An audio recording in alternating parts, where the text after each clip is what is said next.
Assalamualaikum warahmatullahi wabarakatuh. Waalaikumsalam warahmatullahi wabarakatuh. Selamat pagi dan salam sejahtera untuk kita semua. Yang saya banggakan adik-adik mahasiswa peserta KKN UNESA gelombang 4 dengan penempatan di Lamongan 2. Alhamdulillah pada kesempatan pagi ini kita akan melaksanakan pendidikan dan pelatihan secara daring untuk termin pertama. Termin kedua akan dilakukan tanggal 30 Juli kelak. Ya. Di sini kita akan mendiskusikan beberapa hal awal terkait beberapa program-program ataupun teknis kegiatan yang akan kita laksanakan selama proses KKN di Lamongan. Ini terkait penerimaan mahasiswa. Jadi mahasiswa memulai KKN di tempat masing-masing. 1 Juli itu gelombang 3, sekarang Anda gelombang 4, jadi kita masuk pada tanggal 1 Agustus sampai dengan 31 Agustus. Nah, kemudian mahasiswa mengenakan jaket alma mater dan rapi dalam kegiatan KKN. Jadi begini adik-adik mahasiswa, terkait dengan masa pandemi COVID seperti ini dihimbau, 1, memakai alat protokol kesehatan. Jadi ketika Anda di lokasi, diupayakan masker selalu dipakai. Jangan pernah tidak mengenakan masker. Ya, itu yang pertama. Yang kedua, Anda juga dihimbau menggunakan jas alma mater. Jangan sampai nanti, ini manti-mantinya Pak Rektor, ya biasa kayak anak muda kadang-kadang selfie-selfie atau foto-foto diunggah di media sosial. Ternyata mengenakan jas alma mater UNESA, tetapi tidak memakai masker. Itu nanti jadi presiden buruk untuk Pak Rektor.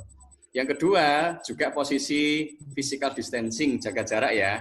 Ya nanti kalau misal foto-foto, ya kasih agak jarak dikit lah ya. Agak jarak baru kasih masker, alma mater baru difoto. Tidak apa-apa, ini memang eranya era media sosial kok ya. Tapi jangan sampai terlalu berdekat-dekatan, kemudian tidak memakai masker. Terunggah lagi di media sosial.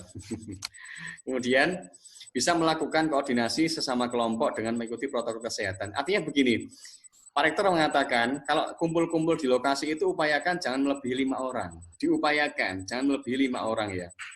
Artinya, kalau memang perlu diadakan koordinasi secara fisik, misalnya, Pak, ini nampaknya perlu kami ketemu ini secara internal. Boleh, tidak apa-apa. Tapi tolong ikuti protokol kesehatan yang berlaku ya. Jangan sampai nanti terjadi sesuatu yang tidak kita inginkan, gitu. Kemudian sampai tersebar kemana-mana. Tentu kita tidak menginginkan hal seperti itu. Kemudian bisa bertegur sapa dengan pihak yang berwenang dengan mengikuti protokol kesehatan. Begini, tradisi orang Jawa kan biasanya kan salaman ya, salah satunya. Salaman, kadang-kadang juga cium tangan. Nah, apalagi kepada yang sepuh-sepuh, tokoh masyarakat, tokoh kampung, Pak Des, Pak Kepala Desa, Pak Lurah, dan seterusnya. Nah, untuk era sekarang, kita tetap mempertahankan etika dan sopan santun, tetapi hal-hal yang tidak sesuai dengan protokol kesehatan jangan kita lakukan dulu. Jangan salaman dulu, cukup menunjukkan badan saja, atau kasih kode-kode pengganti salaman. Kemudian masker jangan lupa dipakai meskipun Anda berinteraksi dengan jarak yang agak jauh. Kadang-kadang kan merasa sudah akrab, wah itu Pak Kades setiap hari ketemu dengan saya kok. Enggak apa-apa, enggak pakai masker. Jangan, tetap pakai masker ya. Ya, kemudian pelaksanaan program. Mahasiswa di lokasi selama 1 bulan. Saya kira sudah jelas. Mahasiswa melakukan koordinasi dengan Kades, staf, dan tokoh masyarakat untuk menyampaikan program dengan memperhatikan tata krama dan protokol kesehatan. Saya kira gampang dipahami juga. Nah, ini yang perlu kita diskusikan juga adalah terkait dengan lokasi KKN. Begini, saya tadi udah ngunggah di grup magang, atau grup KKN-nya Lamongan 2. Jadi memang informasi yang kami terima dari Rektor, karena Rektor itu punya target kinerja dengan Pak Menteri, yang namanya KKN itu merupakan bagian dari kegiatan Merdeka Belajar, atau program Merdeka Belajar, atau kurikulum Merdeka Belajar. Nah, Merdeka Belajar dalam bentuk KKN itu diakui minimal 2 bulan. Sehingga ada kesinambungan. Berhubung KKN-nya UNESA itu hanya 1 bulan per pemberangkatan, maka diharapkan ada kesinambungan. KKN gelombang 1 disambung gelombang 2, gelombang 3 disambung gelombang 4. 2 dan 3 tidak harus berhubungan. Kalau berhubungan juga tidak masalah, jadi nyambung 1, 2, 3, 4, tidak apa-apa. Tapi minimal 1 dan 2, 3 dan 4. Nah, saya dapat informasi dari Mas Brilian, kalau kelompok ini sudah survei ke beberapa lokasi ya? Betul ya? Betul. Ya. Apakah itu sudah ada kesepakatan tertulis dengan tempat magang, tempat KKN, bahwa nanti akan di situ, atau masih sekedar observasi saja? Masih, Pak. Observasi ya. Artinya masih memungkinkan untuk pindah lokasi ya. Mana? Ya, masih bisa. Oke, jadi gini, untuk lokasi itu himbauannya Pak Rektor, satu, selain meneruskan dari gelombang 3 ke gelombang 4, biar ada kesinambungan, itu juga memperhatikan lokasi tempat tinggal. Nah, pertanyaan saya sekarang begini, saya tidak tahu sebarannya adik-adik ini di mana tempat tinggalnya, Lamongan yang sebelah mana, yang sebelah selatan, atau yang sebelah utara dengan saya ini tetangga, di Sidayu, atau sebelah barat di Babat atau di mana saya kurang tahu ya, datanya belum ada.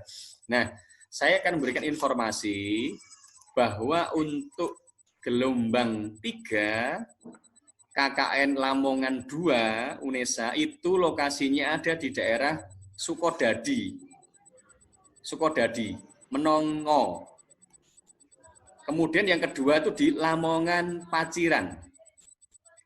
Kira kalau ditempatkan di dua lokasi itu sesuai dengan arahannya Pak Rektor, bagaimana nih adik-adik mahasiswa ini? Ada problem enggak kira-kira? Tadi kalau saya sudah konfirmasi sama untuk mahasiswa yang KKN di sana, Pak, di Sukodadi saat ini itu ya memang masih menjalankan KKN dan memang belum ada gelombang 4 yang survei ke sana. Kebetulan kalau kita melanjutkan program di sana memungkinkan untuk diterima di sana, insya Allah. Alhamdulillah, sip Mas, brilian. Jadi memang kalau melanjutkan seperti itu keuntungannya adalah Pak Kadesnya sudah kenal, staf-staf desanya sudah kenal, masyarakatnya sudah kenal. Sehingga ketika survei ke sana tinggal menyampaikan, kami mahasiswa UNESA KKN gelombang 4. Nah, gelombang 4 Lamongan 2, arahannya Pak Rektor kami diminta meneruskan gelombang 3. Jadi tinggal melanjutkan program-program di Desa Sukodadi dan Paciran. Nah, begini ya terkait program. Program itu Anda bisa melanjutkan yang sudah ada. Dulu gelombang 3 apa programnya, Anda perkuat, atau Anda membuat program baru, boleh. Paham ya? Paham ya? Boleh. Yang penting Pak, buat yang baru juga. Yang penting tempatnya adalah sama, karena Pak Rektor itu menghendaki ada kesinambungan dalam durasi waktu. Sebulan lagi, sehingga 2 bulan. Gitu Mas Mbak ya. Nah, berhubung pemberangkatannya itu tanggal 1 Agustus, berarti ada waktu 1 minggu lagi. Ada 1 minggu lagi untuk Anda melaksanakan proses observasi ke sana. Ini nanti saya tak coba menghubungi DPL-nya yang lama, Pak Debi Febrianto Eprilianto. Lalu nanti saya mintakan nomor WA-nya ketua kelompoknya sana. Kelompok yang Sukodadi sama kelompok yang Paciran. Sehingga nanti saya serahkan kepada adik-adik biar nanti bisa koordinasi program sana apa saja, apa yang belum, apa yang sudah. Nanti jadi dasar untuk menyusun program kelompok 4-nya. Kelompok 4 atau gelombang 4 ke Lamongan 2. Betul ya? Pak. Betul, baik saya lanjutkan. Silakan. Untuk program yang dari program dari mahasiswa KKN yang di Sukodadi itu saya sudah mendapatkan dan sudah analisis kondisi lingkungan juga, Pak. Oh, bagus Mas, bagus no. Ya. Tinggal survei ke sana untuk menemui kepala desanya saja nanti. Oh ya, nah itu berarti sudah 1 langkah ke depan Mas, bagus Mas. Saya senang kalau seperti ini, artinya kelompok Lamongan 2 insya Allah akan lancar KKN-nya ya. Artinya Anda sudah 1 langkah ke depan kok ya. Tinggal Kulo Nuwun saja berarti ya. Jadi tinggal Kulo Nuwun saja ke sana. Ya. Saya kira nggak jadi soal kalau seperti itu. Mahasiswa melaksanakan program dan mengunggah logbook dan foto kegiatan di SIM KKN setiap hari. Setiap kelompok akan diberi nomor akun untuk masuk ke SIM KKN. Ini secara online di SIM KKN melalui akun SSO, mengisi kolom saran DPL. Oke, ini saya kira dari saya. Lanjut saja. Nah ini, program pelaksanaannya, ada program kemanusiaan ya, pertama. Ini kita sudah punya kemanusiaannya, apa rencananya? Ya sudah ada. Untuk yang program kemanusiaan itu kebetulan ada di sektor selatan, yaitu di Sukodadi itu Pak. Oh ya, apa rencananya Mas? Ya. Rencananya yang akan kami ajukan itu yang pertama adalah penyemprotan disinfektan, yang kedua adalah donor darah, yang ketiga adalah bagi-bagi masker, yang keempat adalah sosialisasi infografis terkait hidup sehat era new normal, yang kelima adalah bakti sosial, yang keenam adalah mengikuti agenda desa. Oh ya, seperti itu, Pak. Sip. Nanti saya diberi ya Mas ya, untuk programnya baik kemanusiaan, kewirausahaan, kemudian di desa atau mengajar di desa. Semua nanti saya diberikan ya, untuk jadi bahan diskusi kita. Untuk yang rencana di Paciran apa ya Mas? Di Paciran, yang melihat situasi di sana, kalau sudah dapat informasi dari yang sebelumnya. Kalau yang di Paciran itu belum disurvei lagi, Pak. Oh iya sudah, enggak apa-apa. Panjang. Secara umum bagaimana ya ini? Kira-kira kalau nanti menggunakan 2 lokasi itu apa ada yang keberatan ya? Ini kita diskusi aja, dialog saja. Ya, terlepas dari ini kebijakan rektor gitu loh ya. Kalau misalkan kita buat satu proyek dibuat untuk 2 kelompok itu gimana, Pak? Bagaimana maksudnya? Jadi proyeknya itu sama kayak yang di selatan, cuman dibuat di bagian utara juga. Kalau itu relevan, boleh. Ya, jadi begini, dasar penyusunan proyek itu sebenarnya adalah menyesuaikan kondisi kebutuhan masyarakat. Gitu ya. Lah logikanya masyarakat di Paciran sama masyarakat di Sukodadi itu kan berbeda ya. Kulturnya, kebutuhannya, karena berbeda, maka programnya pun seharusnya berbeda. Seharusnya, kan gitu kira-kira ya. Tetapi tidak menutup kemungkinan ada yang hampir sama. Misal, karena ini eranya pandemi COVID-19, maka dibutuhkan penyemprotan disinfektan. Nah, mungkin program ini disemprotkan di Sukodadi sama disemprotkan di Paciran. Boleh nggak seperti itu? Boleh ya? Boleh. Boleh. Kalau hanya 1 atau 2 yang sama tentu boleh, tapi kalau semua sama persis, jadi nggak boleh. Di Paciran apa programnya, dipakai di Sukodadi semuanya. Ya ini mungkin yang agak sedikit aneh gitu saja maksudnya ya. Nanti kalau diuji kan aneh juga ini. Loh kok podo? Ini Sukodadi sampai Paciran, padahal lokasinya berbeda. Tapi yang berlaku umum saya contohkan penyemprotan disinfektan. Misalnya ngajari warga menjahit masker misalnya, atau membuat kegiatan donor darah, itu boleh. Karena dimanapun itu masyarakat membutuhkan, tidak peduli latar belakangnya dan kondisi geografisnya. Betul ya? Ya. Ini sudah memahami ya, sebenarnya ini nanti laporannya jadi satu. Jadi ini tidak ada bedanya Mas Mbak. Ini tetap kelompoknya adalah kelompok Lamongan 2. Jadi jangan merasa aku kelompok Sukodadi, aku kelompok Paciran, gak mau bantu. Jangan. Nanti ini jadi laporan kelompok. Laporan kelompok KKN Gelombang 4 UNESA, lokasi Lamongan 2. Ya, ketuanya Brilian Hadid Setiawan, anggotanya ada 29 orang, DPL-nya Suprianto. Jadi satu nanti laporannya, semua jadi satu. Nilainya nilai kelompok. Jadi jangan sampai ada yang merasa saya di Sukodadi, kemudian nggak mau bantu yang Paciran. Itu nggak boleh. Harus bisa saling kontribusi. Misal seperti ini, misalnya di daerah Paciran banyak pengusaha ekoindustri kreatif, UMKM. Ya, itu ya. Kebetulan ada salah satu anggota kelompok ini yang ahli dalam bidang IT. Ya. Tetapi rumahnya dekat Sukodadi. Lalu dia ingin magangnya, KKN-nya menggunakan menggunakan tempat di Sukodadi. Pak, saya Sukodadi saja, rumah saya dekat situ. Saya nggak mau bisa bantu di Paciran. Boleh, nggak apa-apa begitu. Tapi nanti kalau di Paciran, kelompok Paciran membutuhkan bantuan sentuhan IT untuk memasarkan UMKM-nya warga Paciran, maka teman yang dari Sukodadi itu bisa membantu membuatkan daring dari rumah. Membantu pengetahuan, membantu keterampilan, dan seterusnya. Ya, jadi kita itu KKN-nya sebenarnya itu semi daring, tidak daring sepenuhnya, tapi tidak luring sepenuhnya. Ya, kita tengah-tengah saja, kita pakai blended campuran saja. Dan pertimbangan utama adalah keselamatan. Pak Rektor wanti-wanti, pertimbangan utama adalah keselamatan. Jadi jangan terlalu sering yang namanya mahasiswa itu berada mengelompok di satu lokasi. Kenapa itu dipisah menjadi 2 kelompok? Jangan sampai 30 orang di satu tempat. Yang kedua, jangan terlalu sering ke lokasi tiap hari. Makanya Pak Rektor menghendaki kalau bisa itu di shift. Nanti itu akan jadi problem kalau berhadapan dengan pengelola desa yang nggak paham.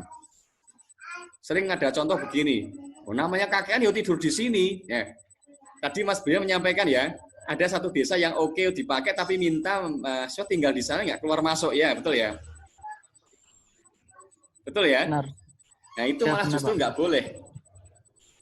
Nanti cara bicaranya saja yang kita sesuaikan. Justru malah nggak boleh itu.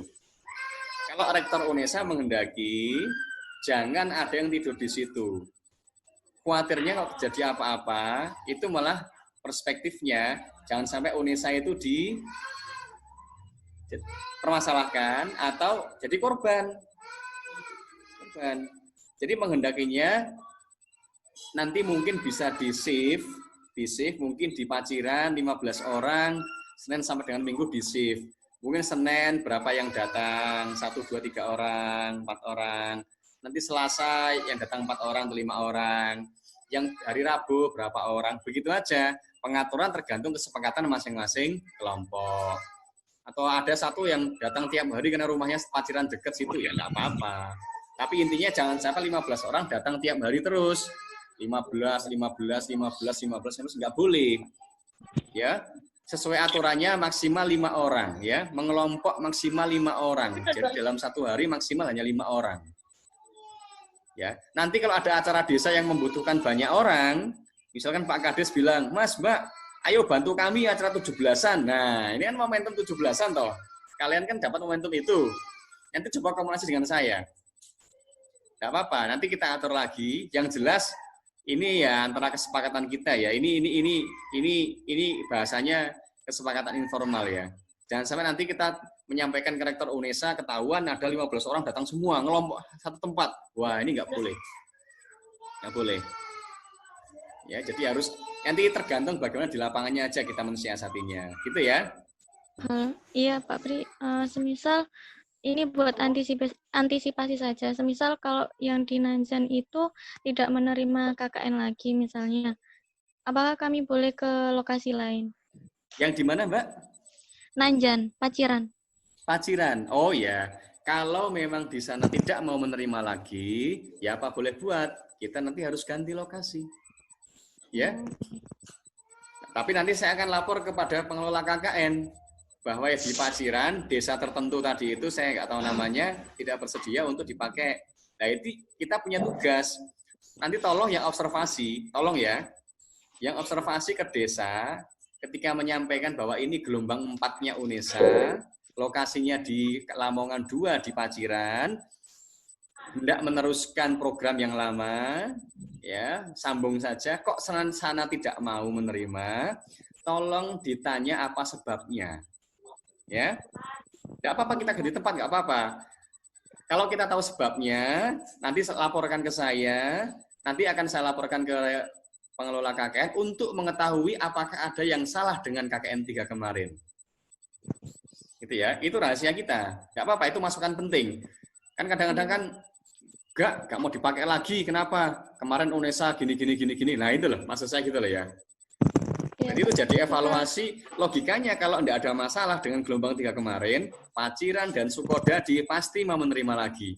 Wong kedatangan SDM bantu-bantu macam-macam kok nggak mau. Siapa yang nggak mau? Saya kalau Kades mau saja. Didatangi mahasiswa bantu macam-macam kok. Iya enggak? Iya. Ya. Kalau sampai mereka tidak mau menerima, pasti ada sesuatu. Tolong sampaikan ke saya untuk evaluasi. Ya? Okay. Paham ya? Paham. Oke. Yang ada yang mau tanya lagi enggak? Saya Pak mau nambahi Pak. Monggo, silakan. Siapa ini?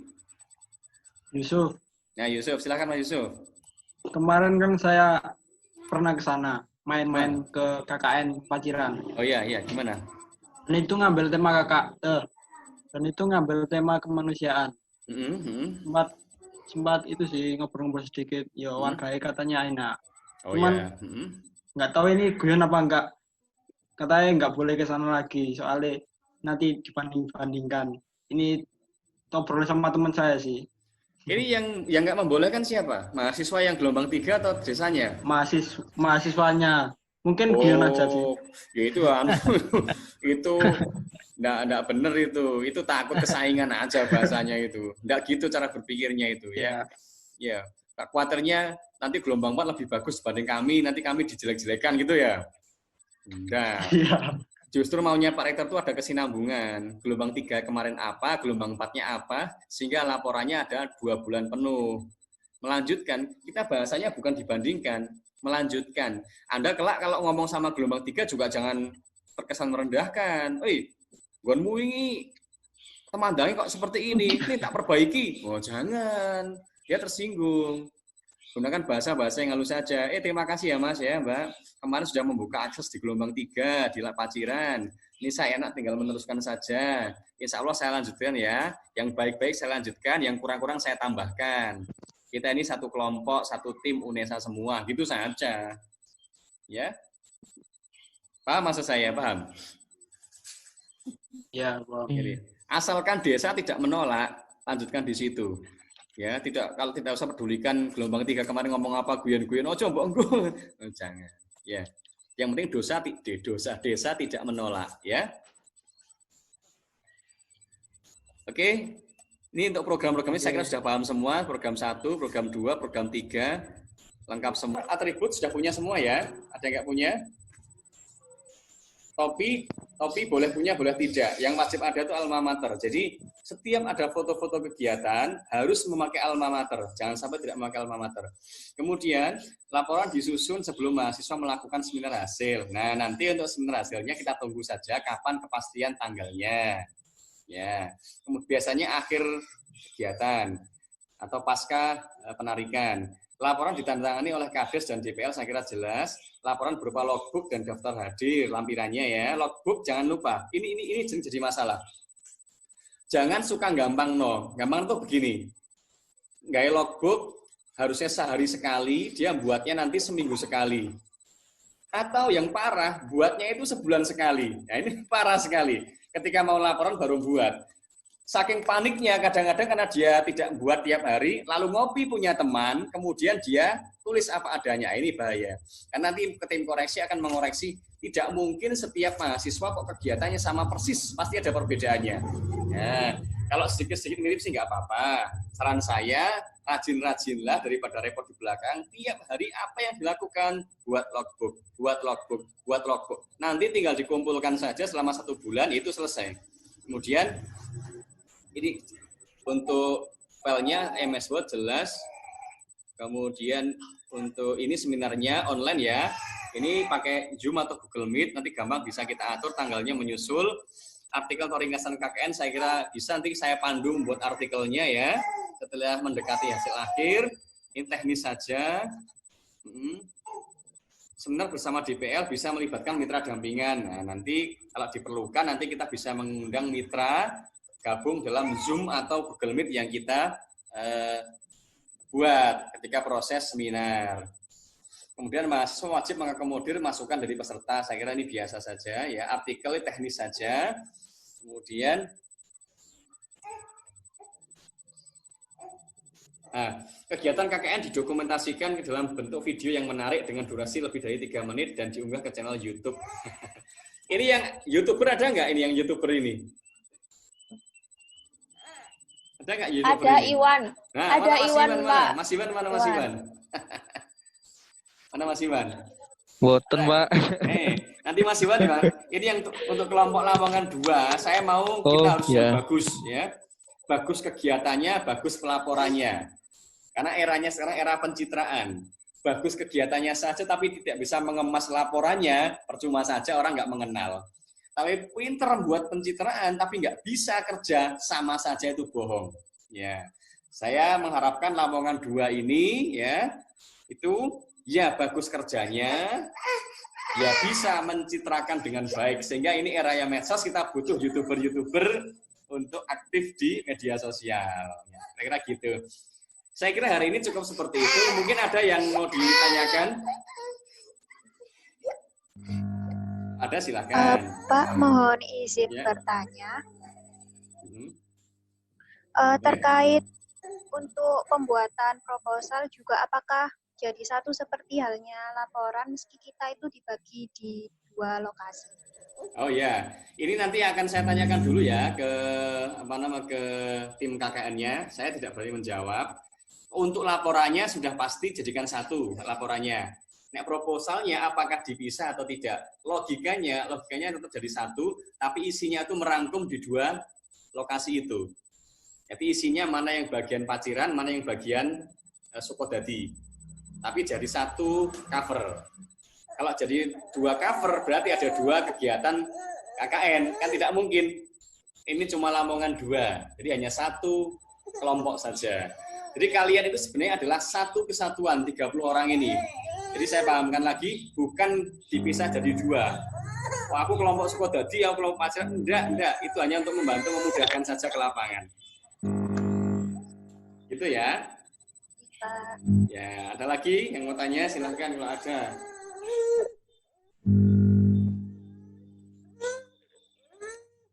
Silahkan, ada yang mau tanya.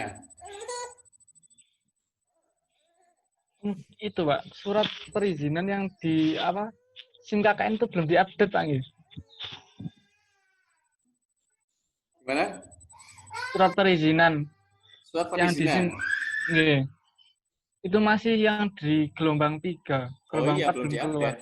Download aja nanti diedit sendiri. Ini bentuknya PDF atau Word? PDF Pak. Ketik sendiri aja nanti itu. Nanti coba tak tanyakan aja di grup biar diupdate gitu aja. Apa masukannya nanti apa? Pertama soal proposal ya. Proposal dipisah atau jadi satu. Yang kedua untuk update ya. Update surat perizinan. Untuk Pak mau tanya Pak. Tanya boleh, monggo. Siapa yang mau tanya atau mau konfirmasi? Monggo, yang mau tanya siapa? Saya. Mas siapa? Yusuf. Mas Yusuf. Ya. Oh ya, silakan Mas Yusuf. Pak, kalau misal programnya sama seperti gelombang 3 kemarin gimana? Sama persis. Gitu tak? Ya mungkin ada mirip-miripnya ya. Ya, Maksudnya kalau kan temanya kan ada kemanusiaan, ada Hmm. proyek desa dan lain-lain. Dan misal di Najan itu kan sudah kemanusiaan dan kita mau ngambil kemanusiaan lagi boleh? Boleh, kenapa tidak? Boleh. Tapi ya jangan persis apa adanya ya. Harus ada inovasi dikit lah. Kalau misalkan nama sama persis apa adanya, tapi kegiatannya harus lebih variatif ya. Misal begini, kegiatan kemanusiaan. Lalu ada apa misalnya donor darah. Lah nanti inovasinya apa? Sama-sama donor darah, tapi donor darah bentuk kegiatan untuk gelombang 3 sama donor darahnya gelombang 4, apa bedanya? Ngerti maksud saya ya? Paham ya? Halo Mas Yusuf, mana Yusuf tadi itu? Iya Pak. Ya, paham ya? Sudah Pak. Karena memang konteksnya adalah sama, kemanusiaan, ditambah lokasinya juga sama, ya repotnya kan dianggap duplikasi ya. Dulu donor darah, sekarang donor darah lagi. Ya tenang saja, kita bisa siasati. Donor darahnya versi gelombang 3 sama donor darahnya versi gelombang 4 itu apa? Yang beda apa? Gitu ya. Jadi kita harus membaca laporannya gelombang 3. Punya nggak laporannya gelombang 3? Belum punya Pak. Belum punya ya? Ya. Nanti coba saya tak minta kepada DPL-nya. Laporan gelombang 3. Mudah-mudahan boleh. Berarti untuk program kerjanya itu diperbolehkan sama, Pak? Ya sebenarnya kalau mau bagus sih beda. Asumsinya gelombang 3 sudah menyelesaikan sesuatu, lalu yang belum apa kita lakukan. Asumsinya kan begitu. Tapi kalau ternyata nanti sama, ya enggak apa-apa, cuman harus ada pembedanya. Berarti kalau untuk yang satu kelompok ini, yang 30 anak ini nanti ada program, kan kemarin katanya ada yang bilang harus beda gitu Pak, program kerjanya satu kelompok itu dan satu kelompok. Halo ya, halo. Gimana Mbak? Jadi kemarin kan katanya ada yang bilang untuk program kerjanya satu kelompok itu harus beda. Maksudnya satu kelompok 2 program. selatan sama utara. Ya, kalau ingin nanti ada laporannya banyak, ya itu lebih baik memang berbeda. Karena tadi saya contohkan tadi itu loh, harusnya kalau beda lokasi, beda kebutuhan. Kondisi di Paciran sama kondisi di Sidodadi kan berbeda. Maka yang dibutuhkan pasti berbeda, maka dibuat program-program yang berbeda. Kan begitu logika berpikirnya. Ya. Tapi kalau memang ternyata ada hal-hal yang sama, ya, boleh judulnya sama tetapi isinya dibuat beda. Ini pasti beda. Contoh, ada program penyemprotan disinfektan tadi itu. Karena alasannya apa? Sukodadi butuh disemprot, kemudian Paciran juga butuh disemprot. Sama-sama di lapangan butuh itu. Ya sudah, gimana orang butuh kok? Masa hanya gara-gara Paciran sudah penyemprotan, lalu Sukodadi yang butuh kemudian nggak dilayani, alasannya apa? Itu loh saya udah dipakai di Paciran. Padahal masyarakat Sukodadi butuh, gitu loh. Nggak apa-apa. Tapi nanti yang penting teknisnya, isinya pasti berbeda. Tapi kalau mau dibuat beda Pak, biar enak laporannya, biar nggak, ya tambah bagus silahkan kalau mau nggak apa-apa. Biar beda, nggak tambah ruwet, kita sepakat aja lah, kesepakatan internal. Kita beda semua, ya nggak apa-apa, terserah kalian. Memang kita agak ribet karena kita harus didorong untuk melanjutkan gelombang 3. Sehingga sepertinya ide-ide kita sudah pernah dilakukan gelombang 3, kan gitu ya? Iya Pak, kebanyakan Ya itu gitu. problemnya seperti itu, saya paham. Kalau boleh memilih pun kita harus memilih yang baru saja, kan gitu. Daripada memilih yang pernah dipakai, ya enggak? Betul enggak? Iya Pak. Bahasanya, wes pernah dipakai, kok dipakai lagi. Kalau bisa cari yang baru dong, kan gitu. Betul. Nah, kan gitu. Sama itu Mbak, katanya yang di gelombang 3 itu kalau misalnya kita mau melanjutkan, kita akan kesusahan cari program kerjanya gitu. Ya, tadi saya sampaikan. Sudah pernah dipakai gelombang 3, kadang-kadang ide kita telah terdahului gelombang 3, ya enggak? Iya Pak. Iya Pak. Iya, makanya inilah kreativitas kita. Kita harus mencari sisi yang berbeda dari gelombang 3. Maka tadi saya singgung, kalau boleh milih lebih enak yang baru, kita benar-benar dari nol, kita buat apa, nggak disama-samakan, nggak dibanding-bandingkan, nggak dianggap meniru, ya nggak? Iya. Ya, tapi kok ternyata ini, Pak Rektor menghendaki kita itu kalau bisa melanjutkan saja. Karena apa? Karena nanti akan menunjang kinerja Rektor dan UNESA bahwa Merdeka Belajar UNESA dalam bentuk KKN itu sudah dilakukan. Karena yang diakui itu KKN minimal 2 bulan. Jadi kalau misalkan kalian magang 1 bulan, maaf saya sering keliru magang karena ini juga ngurusi magang di jurusan. Ya. Kalau KKN kalian 1 bulan, lalu KKN yang lainnya 1 bulan, ya di jumlah kan nggak bisa, bedanya lokasi. Magang di Paciran 1 bulan tok, magang di mana 1 bulan tok nggak bisa, tapi magang Paciran 2 bulan, pelakunya atau pelaksananya gelombang 3 sama gelombang 4, nah itu begitu bisa. Jadi kita harus bahasanya apa ya? Kita juga harus mengimbangi apa kebijakannya Pak Rektor, kan itu kira-kira ya. Cukup nanti diskusi bisa kita lanjutkan via grup WA gitu ya. Ya. Oke, Pak. Ya. Pokoknya nanti yang penting begini. Kalian tetap lapor ke saya tiap waktu ya. Kalau mau observasi lapor ke saya, mau lapor ke saya, biar nanti kita bisa diskusi ya via WA ya. Baik Pak. Baik, terima kasih atas kesediaannya untuk hadir dalam Penlat 1 kali ini. Komunikasi awal kita antara DPL dengan mahasiswa KKN.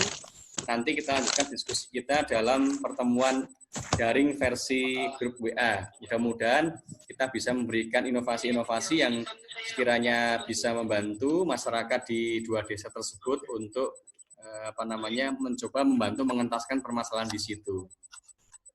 Baik, saya akhiri Penlat 1 pada kesempatan siang kali ini. Terima kasih. Assalamualaikum warahmatullahi wabarakatuh. Waalaikumsalam warahmatullahi wabarakatuh.